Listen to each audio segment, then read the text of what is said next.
Coucou, c'est Monique. Aujourd'hui, j'ai mon petit carnet avec moi. Oui, parce qu'avec ce magnifique téléphone, on va appeler tous mes collègues pour discuter avec eux d'un sujet qui me passionne. Il s'agit de... C'est la taxe carbone, Monique. Exactement, c'est la taxe carbone. Et parmi tous mes consultants, quelqu'un pourrait me dire ce que c'est? La taxe carbone, je crois que c'est l'amende qu'on se prend lorsqu'on met de la crème fraîche dans les carbonara. Ah non, désolé, c'est pas ça du tout. Mais non, la taxe carbone, c'est un impôt environnemental qui a été mis en place pour réduire les émissions de CO2. Très bien, Suzanne. Et qui peut me dire comment ça fonctionne? C'est très simple. Plus un produit émet des gaz à effet de serre, plus il est taxé. C'est ça, c'est le principe du pollueur-payeur. Tu pollues, tu paies et puis c'est tout.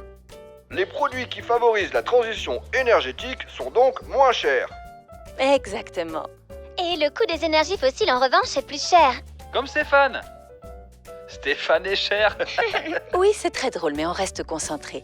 De par son action, la taxe carbone encourage donc à économiser en polluant moins. Oui, Monique, et elle prend une forme de redevance tarifée à la tonne de CO2 émise avec programmation de hausse successive. Voilà, comme ça tout le monde a le temps de changer ses habitudes et personne n'est pris de court. Le saviez-vous? La taxe carbone a été actée en 2015 dans l'accord de Paris de la COP21. Wow, les super ton téléphone, Nadine. Ouais, je sais, c'est une sacrée bête.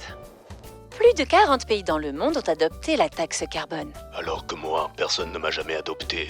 En France, en 2014, on a introduit la CCE, mais c'est quoi la CCE? Facile, c'est le comité contre l'effort. Des gens qui ne veulent pas dépenser d'énergie. Non, JB, ça c'est toi quand tu te lèves à 14h. La CCE, c'est la contribution climat-énergie. C'est une taxe payée par les consommateurs d'énergie fossile, mais pas par ceux qui leur vendent. C'est exactement ça. Merci. Tout d'abord fixé à 7 € par tonne de CO2, le montant a ensuite augmenté progressivement jusqu'à atteindre 44,6 € par tonne en 2018. Mais en 2018, le prix du pétrole est remonté. L'essence était trop chère. Et ils l'ont fait savoir, croyez-moi. Exactement, du coup en 2019, alors que c'était prévu, on n'a finalement pas augmenté la CCE. Le montant de la taxe carbone est donc gelé depuis, ce qui est plutôt cocasse vu qu'elle est destinée à lutter contre le réchauffement climatique.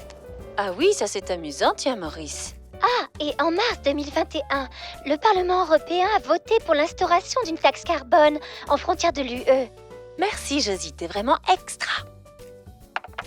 Et bien voilà, on a charbonné et désormais vous en savez un peu plus sur le sujet. Payer une petite taxe carbone, c'est pas la fin du monde. Bah non, c'est justement pour l'éviter.